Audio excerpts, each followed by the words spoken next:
Alright guys, so this is the tank about 5 to 6 weeks later.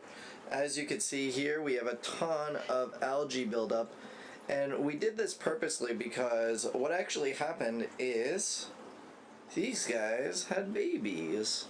What is going on, H2O Army? Joseph from H2O Plants, and we are back in front of the Shell Dweller tank over here. And what we're going to be doing today is actually moving them from their old tank to their new tank. So stay tuned.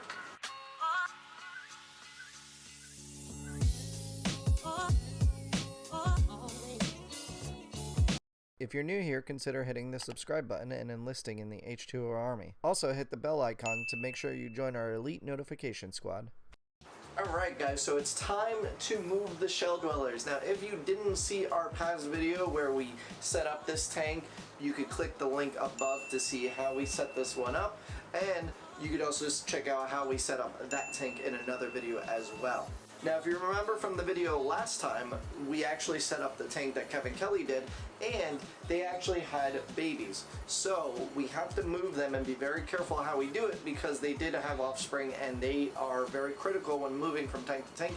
They could die. So I want to try and have a high survivability rate by moving them as easy and gently as I can. So first thing I have to do is this tank did not have a heater on it, so I need to actually take the heater off of this tank, move it on over to this tank, and allow it to set up and get warm, because right now it's actually about 60 degrees where this tank is about 80, so there's a 20-degree difference, although it is a smaller volume of water, so that means it should heat up rather quickly. This tank should be at about probably 75-80 degrees within a couple minutes. So we're going to do that, and then I'm also going to start corralling these guys out of this tank and into a bucket that I have set up for them. So what I'm going to do is I'm going to catch all the fish and put them in this bucket with some of the tank water in here, so that way they stay at their current temperature and the water parameters. And then what I'm going to do is I'm going to slowly add water from this tank into here, just in case there's any slight differences that I can't pick up. I have tested it both for ammonia, nitrates, also the pH, and other things like TDS to make sure that it's on point. Everything seems to read pretty much equal, but I want to make sure that there's nothing there that can harm them during the transfer.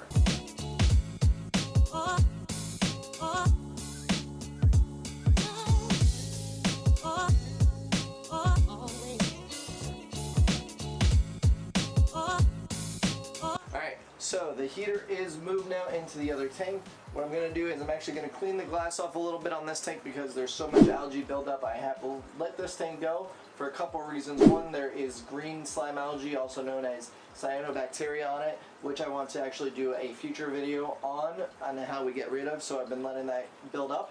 And also I need to just clear off the glass so I can see what I'm doing because there's babies in here. I want to make sure I get all of them. So cleaning the glass is going to help that dramatically.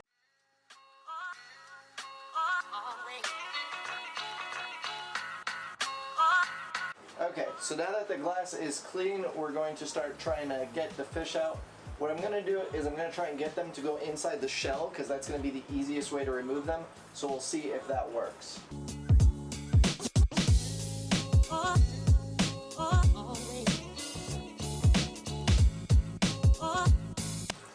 What I'm doing when I take these guys out too is I'm leaving the shell as pointed up as possible for the opening so no extra air can get down in there. I don't want them getting trapped in there with air.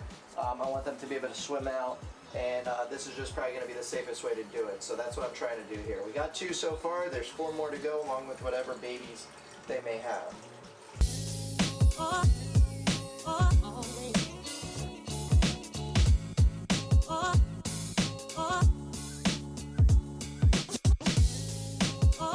Alright, so I did get all the fish out into the bucket right now. There may be some fry. I need to wait for all the debris to settle that got kicked up to see if there's any little fry floating around. They're very tiny. In the meantime, I'm going to be monitoring the temperature using this Instamarine thermometer. Great little thing to have. The temperature of this tank is already raised by a degree, and it's only been probably about 2 minutes. So probably within the next 15 minutes or so, that should be up to temperature. So I'm going to continue keeping a lookout on this tank to see if I can find any babies, as well as I'm going to be taking out the rest of the shells just in case there's any babies hiding in there. I'm just going to kind of flood the tank with the extra shells. But I wasn't grown up in mind. But I wasn't grown up in mind.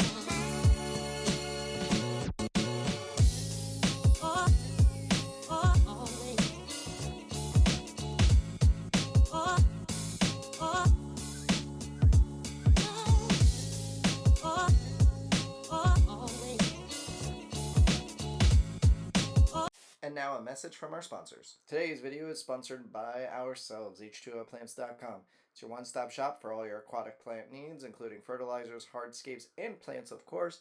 Head on over there, use the coupon code on the screen or in the description to save yourself some money and help support the channel. Of course, this is never necessary, but we do appreciate it. Thank you very much, and enjoy the rest of the video. Okay, so with all the fish removed, what I'm going to try and do now is take out the big rocks that are in here just to make sure there's no fry underneath them. They could be in the little crevices that are there, so I'm going to take out the rocks, put them in these buckets for right now, just so I can see whatever may be floating around in there. Oh, this you crazy mother...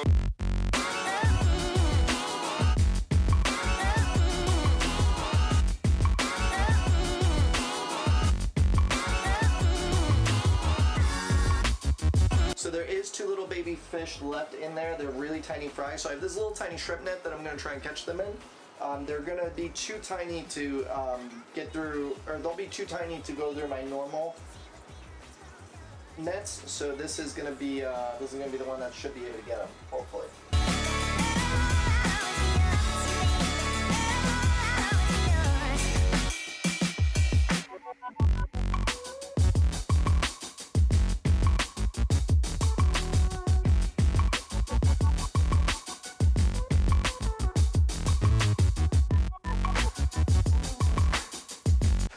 So I got the 2 babies out of this tank here. What we're going to be doing now is this tank is almost up to temperature.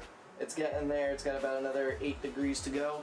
And in the meantime, what I'm going to do is I'm going to actually set up a drip from this tank into this little tub here to try and just equalize the water parameters between the 2. Also kind of chilling this down a little bit, so when this gets to be about maybe 75, I can start moving them in because this will be equal temperature. So I need to go get a airline tubing and we're gonna set that up. Alright, so I have the airline tubing here with a little knot in it, and what this is gonna do is it's gonna act as a flow valve. You could use a air control line if you had one, like one of those little valves that you use to control airflow on an airline pump, but I don't have it on hand. I know I have one somewhere, I just don't know where. So what I'm gonna do is I'm gonna lay this down here, suck a little water, and then that's going to get the drip system here going. Okay, the temperature is almost equal between the 2, so I'm going to get ready to start moving them in. But what I'm going to do in the meantime is I'm going to clean the glass. We're almost there, so I just want to get the glass cleaned up a bit so that way it's looks pretty.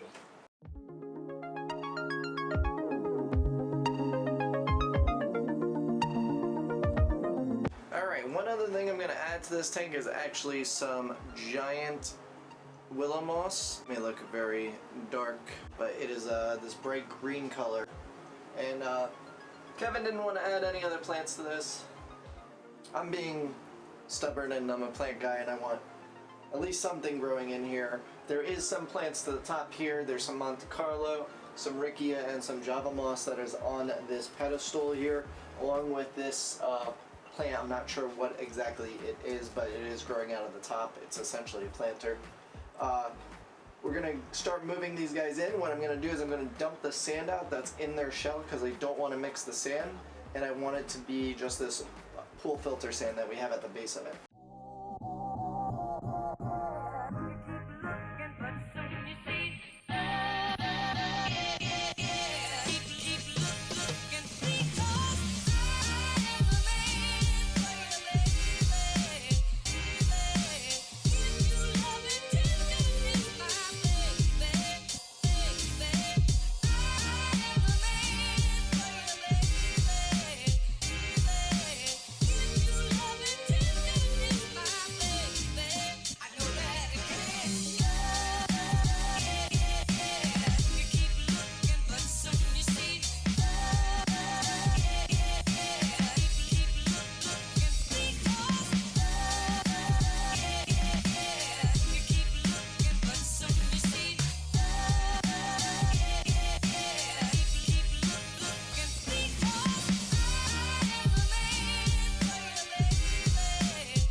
Alright guys, so the shell dwellers are in their new home. They're doing great so far. It's only been about half an hour.